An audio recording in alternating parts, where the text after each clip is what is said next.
오늘은 말씀이 오늘 이루어졌다라는 제목으로 하나님의 말씀 증거하겠습니다.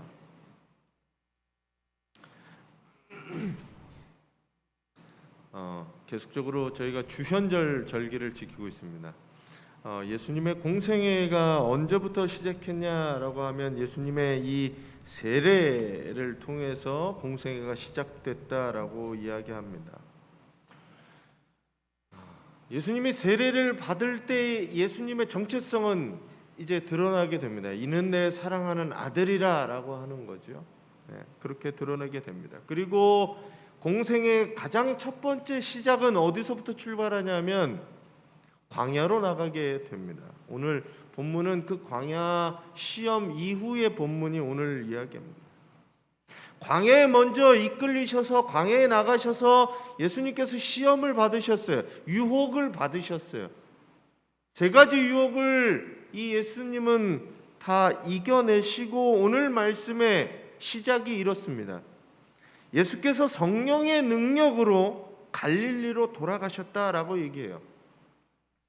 이제부터 시험이 끝난 이후 성령의 권능으로, 성령의 능력으로 갈릴리로 돌아가셔서 하시는 예수님의 사역이 시작되는데, 그 사역이 무엇이었느냐? 오늘 말씀에서는 회당에 가서 가르치신 사역부터 이야기하고 있습니다. 나사렛이라는 동네에 가서 이제 설교한 내용이 오늘 본문의 내용의 시작입니다. 오늘 본문을 통해서 예수님이 이제 이 공생애를 어떻게 시작하고 무엇을 하셨는지, 그리고 그 말씀이 여러분들의 삶 가운데 함께 하시기를 간절히 축원합니다. 첫 번째로 우리가 생각해 봐야 될 문제는 이거예요. 예수님이 어떻게 움직이시고 어떻게 사셨느냐, 본문은 이렇게 얘기하고 있습니다. 4장 14절이에요. 같이 한번 읽어주세요.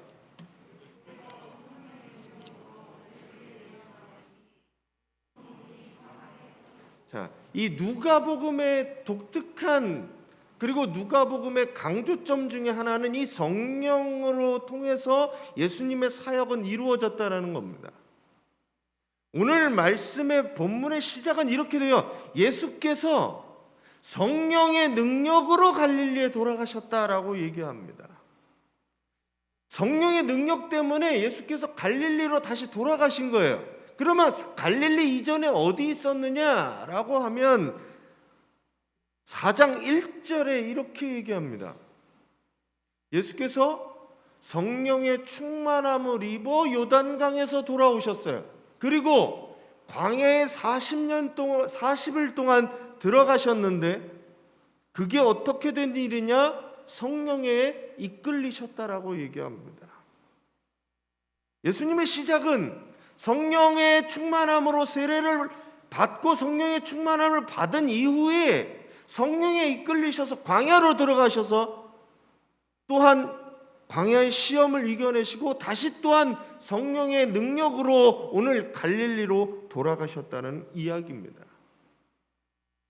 예수님의 새로운 삶, 공생의 삶이 어떻게 시작하고 어떻게 되었느냐라고 하면 성령의 충만함을 받은 후 성령에 이끌려 성령의 능력으로 되었다라는 이야기입니다.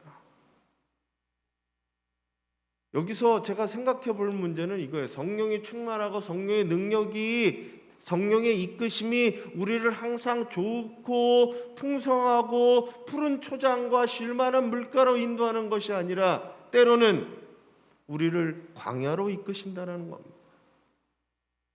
주님이 가장 먼저 성령의 충만함을 입어서 끌려가신 곳이 어디냐? 광야의 시험이었다는 거죠. 그 성령의 능력을 통해 가장 어렵고 힘든 상황에서 성령을 붙잡을 수밖에 없는, 성령의 능력을 힘입을 수밖에 없는 광야로 나가셨다는 것을 여러분들이 기억하시기를 간절히 바랍니다.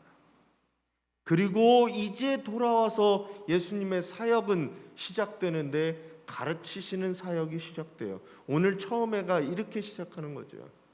회당에 가서 가르치시는 사역이에요.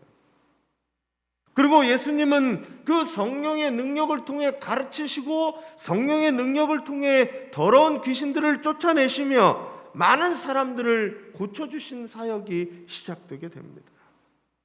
누가복음에 나타나는 이 예수님의 특징, 예수님의 능력은 어디서 오느냐? 성령의 능력으로 오게 됨을 여러분들이 기억하시기를 바랍니다.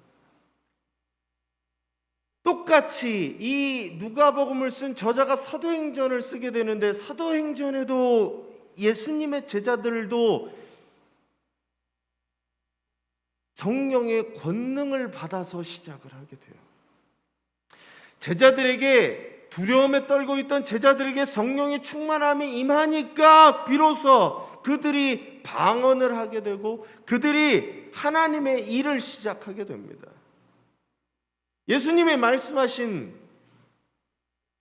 성령의 권능을 받을 때 예루살렘과 온 유대와 사마리아와 땅끝까지 이르러 내 증인이 되리라는 이 사역의 시작은 어디냐? 성령의 권능으로 받을 때라는 겁니다. 오늘날 예수 그리스도를 따르는 많은 사람들에게 필요한 것이 무엇이냐? 시작할 때 우리가 힘입어야 될 게 무엇이냐? 성령의 능력이라는 겁니다. 성령의 충만함이라는 겁니다.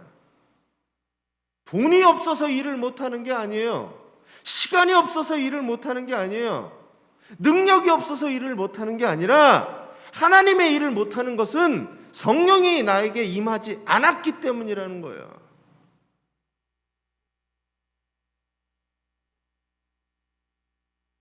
하나님의 일은 하나님의 능력으로 하는 거지 사람의 물질의 것으로 하는 게 아니기 때문임을 여러분들이 기억하시기 바랍니다. 성령이 우리와 함께하지 않기 때문에, 성령이 내 안에 없기 때문에 하나님의 능력이 나에게 일어나지 않는다는 거예요.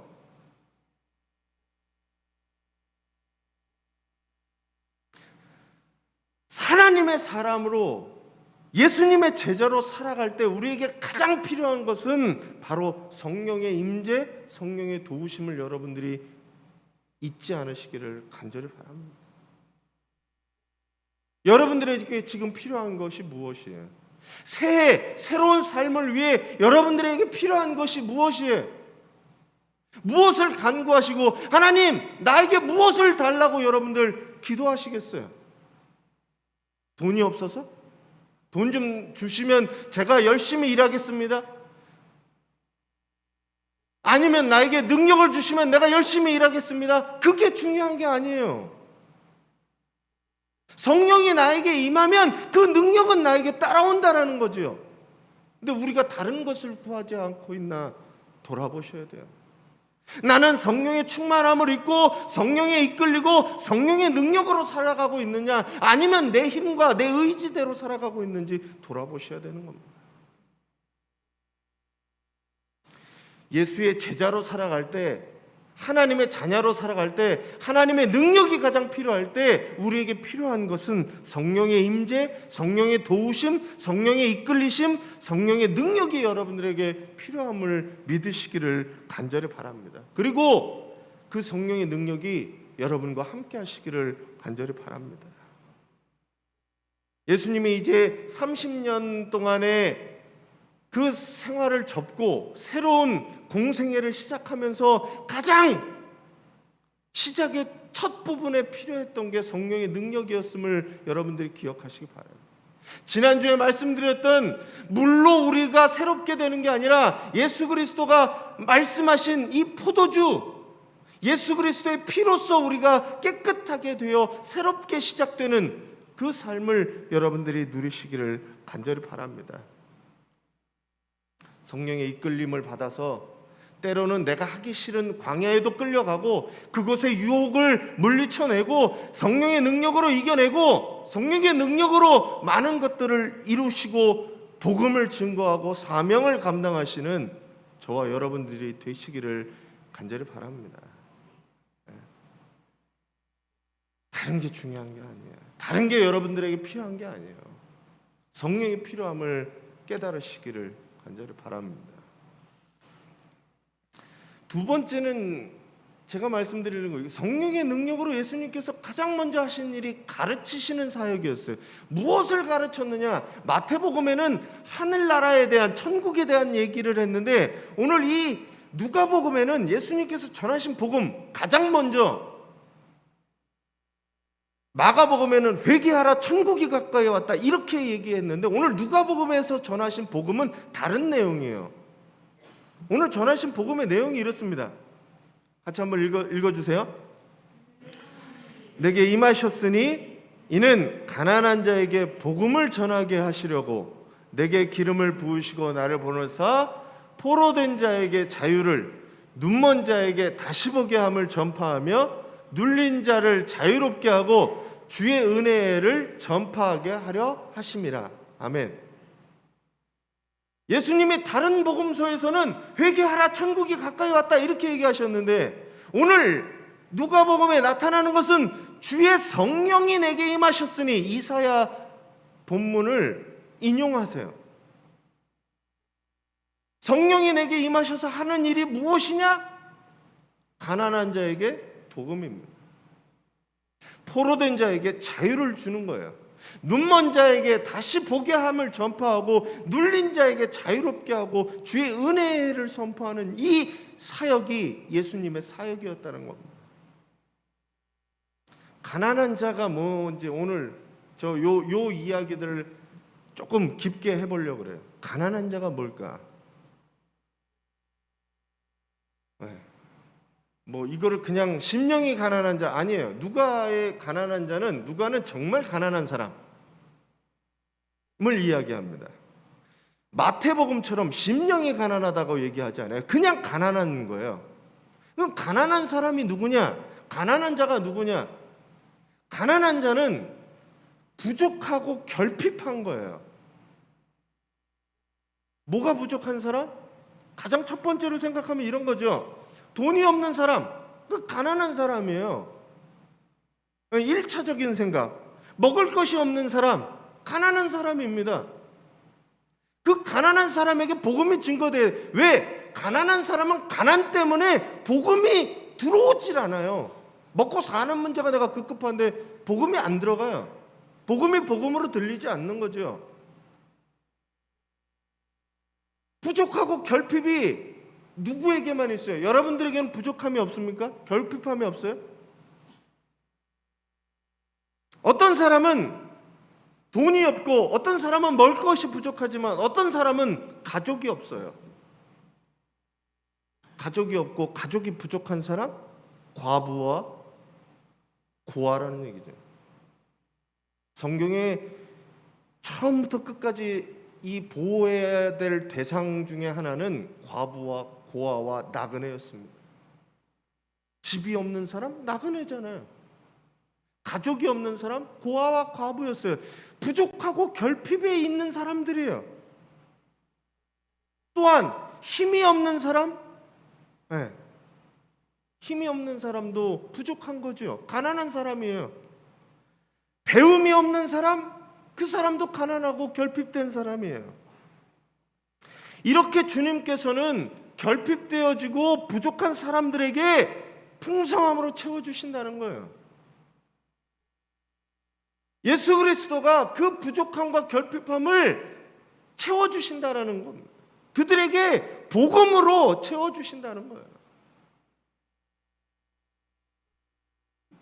예수님의 기적 중에 하나, 이 오병이어의 기적은 저는 그것을 가장 잘 보여주시는 거라고 생각합니다. 오병이어의 기적이 어디 있어요? 어떻게 시작돼요? 빈들에서, 아무것도 없는 들에서 이 사람들은 먹을 것이 부족하고 결핍된 상태예요. 지금 우리가 가진 것으로는 무엇인가 사러 갈 수도 없는 상황, 그 상황에서 가진 것이 무엇이었느냐? 보리떡 5개하고 물고기 2마리였습니다. 이 부족함의 결과를 예수님께서 바꿔주시는데 어떻게 하느냐? 축사하시고 나누어 줬을 때 모두 다 배부리 먹고 12광주리가 남은 거예요. 이거는 가난한 자에게 복음이 전가되는 것을 보여주시는 사건이었다는 겁니다. 주님께서 풍성하게 채우신다는 것을 여러분들이 믿으시기를 간절히 바랍니다. 그 다음에는 포로된 자에게 자유를 해요. 포로된 자는 당시에 전쟁 포로를 의미하긴 했습니다. 전쟁에서 2000년 전에 전쟁에서 진 백성들은, 진 사람들은 포로로 끌려갈 때 노예로 끌려가는 거예요. 그럼 포로가 어떤 의미냐? 정말 노예로 당시에 외국으로 끌려나간 이스라엘 사람들도 이야기하지만, 또 하나는 자기 스스로 자유와 인격을 박탈당한 상태, 그 상태를 이야기합니다. 포로는 스스로 헤어나올 수 없는 상태예요. 저는 이걸 다른 말로 얘기하면 중독이라고 얘기하고 싶어요. 오늘날로 얘기하면 나는 무엇에 중독되어져서 스스로 끊지 못하고 스스로 해결하지 못하는 상태, 죄의 상태, 바로 이 중독과 같은 거거든요. 포로 되어졌다는 거예요. 나는 하고 싶지 않은데 어쩔 수 없이 끌려가는 것. 스스로 벗어날 수 있다면 포로가 아니지요. 근데 스스로 벗어날 수 없는 거야. 예수 그리스도가 어떻게 하셨냐? 스스로 벗어날 수 없는 중독으로부터, 죄로부터 해결하셨다는 거예요. 그 자유함이 여러분들에게 있어지시기를 간절히 바랍니다. 2022년 내가 끊어야 될 것, 나에게 중독으로 다가오는 것, 내가 스스로 결정하지 못하고 어쩔 수 없이 끌려다니는, 나를 끌고 다니는 것으로부터, 죄의 족쇄로부터 여러분들 자유롭게 되시기를 간절히 바랍니다. 뭐가 필요하냐면 성령이 임하시면 되는 거예요. 세 번째로는 눈먼 자에게 다시 보게 한다라는 거예요. 눈먼 자는 그냥 시각장애인을 이야기하기도 하지만, 성경에서 많은 이 눈먼 자는 깨닫지 못하고 알지 못하는 사람들에 대한 이야기예요. 분별력과 판단력이 없는 사람이 눈먼 사람입니다. 눈뜬 장님이라고 얘기하는 것과 같은 겁니다. 분별력과 판단력이 없는 사람은 예수님을, 하나님을 알지도 못하고 보지도 못합니다. 깨닫지도 못합니다. 그냥 이 세상이 여기서 끝이죠. 죽으면 끝나는 거지요. 영혼과 미래와 그 다음을 보지 못하는 사람들, 그걸 분별하지 못하는 사람들이 눈먼 사람들입니다. 도대체 누가 눈먼 사람이에요?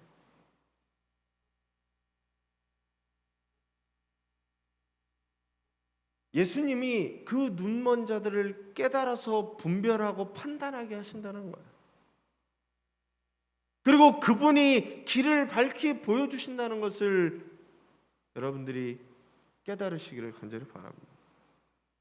눈먼 자를 다시 보게 해주시는 그 주님, 그 성령을 붙잡으시기를 바랍니다.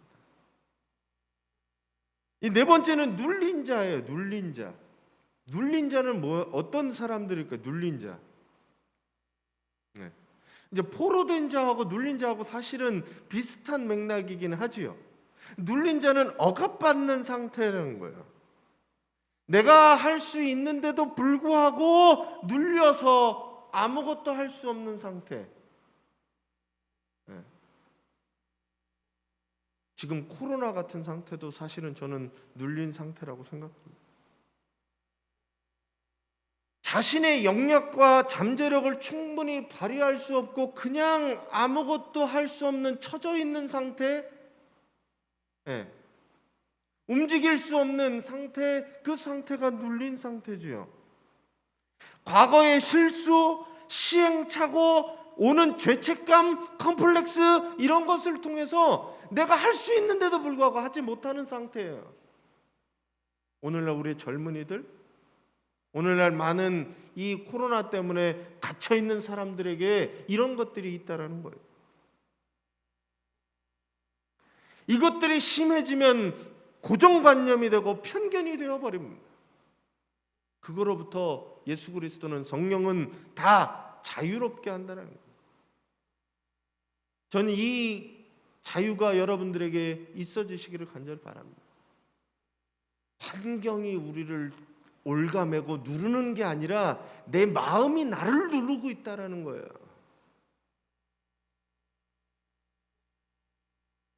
그 모든 것으로부터 자유하게 되고 여러분들이 하실 수 있는, 그리고 우리 젊은이들이 펼칠 수 있는 것들을 펼쳐나갔으면 좋겠습니다.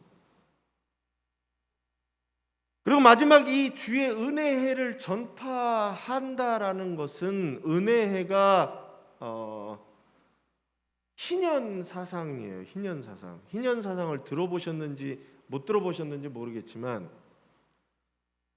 안식년이 7년마다 한 번 돌아오는 안식년이 7번째가 지나면 49년이 됩니다. 그리고 그 50번째 되는 해가 바로 희년이 돼요. 이 희년이 되면 유대인들에게 해방과 자유, 그리고 구원과 은총의 해였습니다. 포로된 자가 다시 다 해방받는 거예요. 땅은 원래 주인에게 다 돌려주는 거예요. 어떻게 보면 유대인의 이 리셋이에요. 리셋. 50년 만에 감옥에 있던 사람들도 풀어주고, 땅도 다 원래 주인에게 돌려주고, 그렇게 되는 게 이 희년이에요. 희년은 은혜의 해고 축복의 해고 해방의 해였습니다. 메시아를 통해 이것들이 이루어진다라는 거예요. 메시아를 통해 그동안 50년 동안 일그러지고 왜곡되어지고 망가지고 상처난 모든 것들이 다시 회복되는 해, 은혜의 해가 바로 희년이었어요. 이 은혜였습니다. 주님께서 이 은혜를 선포하신다라는 거예요. 저는 2022년이 여러분들에게 이 희년이 되시기를 간절히 바랍니다. 주님의 은혜가 되시기를 간절히 바랍니다. 네. 목사님, 상황이 우리가 그럴 수 없는 상황이 문제가 아니라니까요. 성령이 나에게 임하면 상황이 문제가 아니라 그것들을 뒤집을 수 있다는 거예요. 문제는 내게 성령이 임하였는가, 그걸 자꾸 돌아보셔야 되는 거예요. 예수님은 처음에 좋았던 대로 회복시켜 주신다고 말씀하고 계십니다. 이 예수님의 전한 복음이 나에게도 기쁜 소식이 되려면 가장 중요한 것은 이거예요. 나는 과연 가난한 자인가? 포로된 자인가? 눌린 자인가? 눈먼 자인가? 이것들을 인정하는 사람이 이 은혜가 임하는 거예요. 다시 한번 말씀드리면, 나는 가난하다고 생각하지 않은 사람은 은혜가 임할 수가 없는 거예요. 성령이 필요 없는 사람은, 가난하지 않은데 성령이 무슨 필요가 있어요? 임할 수가 없어요. 나는 포로된 적이 없고 포로됐다고 생각하지 않는데 그 사람에게 어떻게 자유가 임해요? 문제는 내가 과연 나는 가난하다고 생각하는, 나에게 정말 말씀이 가난한 사람인가? 내가 죄에 포로된 사람인가? 아니면 내가 말씀에 하나님의 영광에 눈먼 사람인가? 라고 고백하는 사람에게 이것들이 이루어진다는 사실을 여러분들이 아시기를 바랍니다. 내가 이게 인정이 돼야 그 은혜가 나에게 임하는 거야. 그래서 예수 그리스도의 복음은 이것을 인정할 때, 스스로 나는 죄인임을 인정할 때, 스스로 가난한 자임을 인정할 때, 눈 멀고 포로되었다는 것을 인정할 때 은혜가 임함을, 복음이 임함을 여러분들이 아시기를 바랍니다. 그리고 그 복음이 여러분들에게 임해지시기를 간절히 바랍니다. 예수님이 무엇 때문에 오시고 무엇 때문에 공생애를 시작하셨느냐? 여러분들에게 자유를 주고 복음을 전거하게 하려고 하는 그것 때문에 오셨다는 거예요. 그게 여러분들에게 들려지시기를 간절히 바랍니다. 오늘 마지막 본문의 마지막 말씀은 이렇게 이야기하고 있어요. 제가 세 번역으로 4장 21절입니다. 같이 한번 읽어주세요.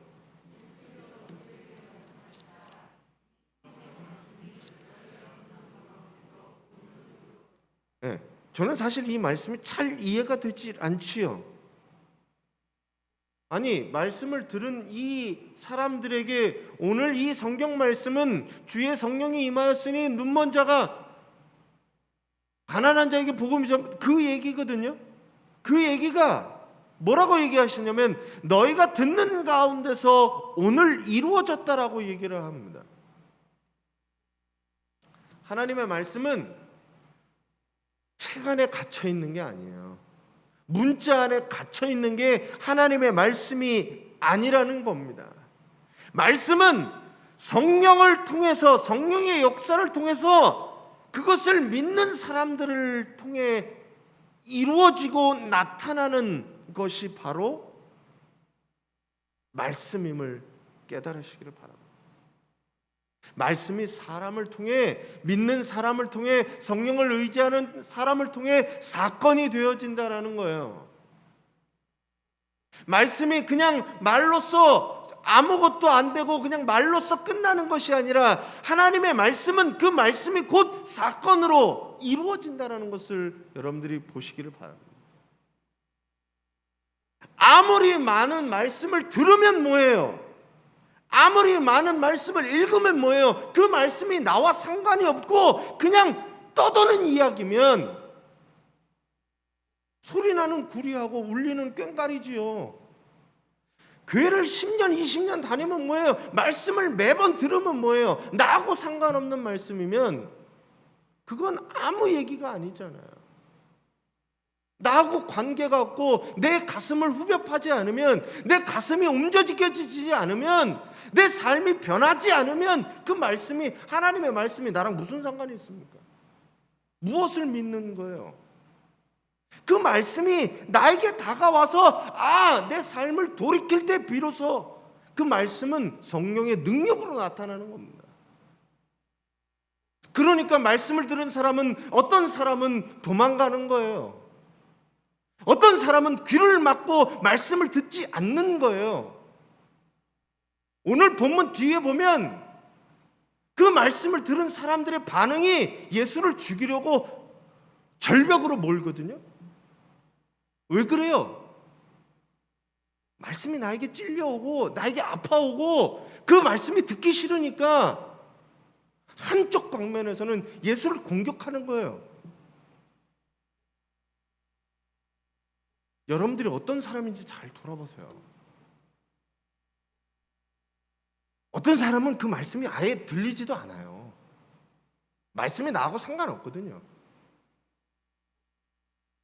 주일날 예배에 와서 내가 말씀을 들을 때 그 말씀이 나에게 힘이 되고 능력이 되고 무슨 좋은 말씀만 그러실 거예요? 축복의 말씀, 부자가 되고 성공하고, 축복의 말씀, 하나님이 너와 함께하는 그 축복의 말씀만 나에게 말씀으로 다가오고 나에게 명령하시고 하라고 얘기하는 것들은 나에게 말씀으로 다가오지 않으면 그 말씀이 나하고 무슨 상관이 있냐는 거예요. 저는 여러분들에게 이 말씀이 여러분들 가운데 여러분들의 삶을 통해 능력으로 나타나시기를 간절히 바랍니다. 성령의 능력이 여러분들을 통해 나타나는 거예요.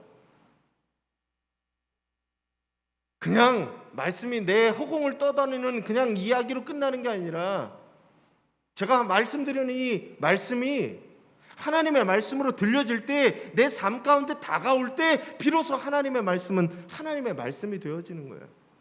그리고 여러분들은 성령의 능력으로 살아가게 됩니다. 오늘 여러분들에게 성령께서 임하셔서 이 말씀이 나 가운데, 내 삶 가운데 들어오시고 그리고 삶 가운데 찾아오시기를, 그리고 권능으로 나타내시기를 간절히 축원합니다. 예수께서 새로운 삶을 시작하셨어요. 공생애를 시작하셨어요. 그 시작은 성령의 능력과 이끄심으로 시작하셨습니다. 성령의 인도하심이 때로는 내가 좋아하는 방면, 내가 원하는 방면으로도 나타나지만 때로는 내가 하기 싫은 것, 나는 정말 그러지 않았으면 하는 광야로 우리를 이끄실 때도 있다라는 거예요. 그때 여러분들의 필요한 게 무엇이에요? 성령을 의지하시기 바랍니다. 광야 가운데서도 우리가 구할 것은 성령의 능력입니다. 성령의 도우심을 구할 때 그 성령의 도우심으로 우리들에게 시험과 유혹은 물리치고 하나님의 사역을 할 수 있다라는 겁니다.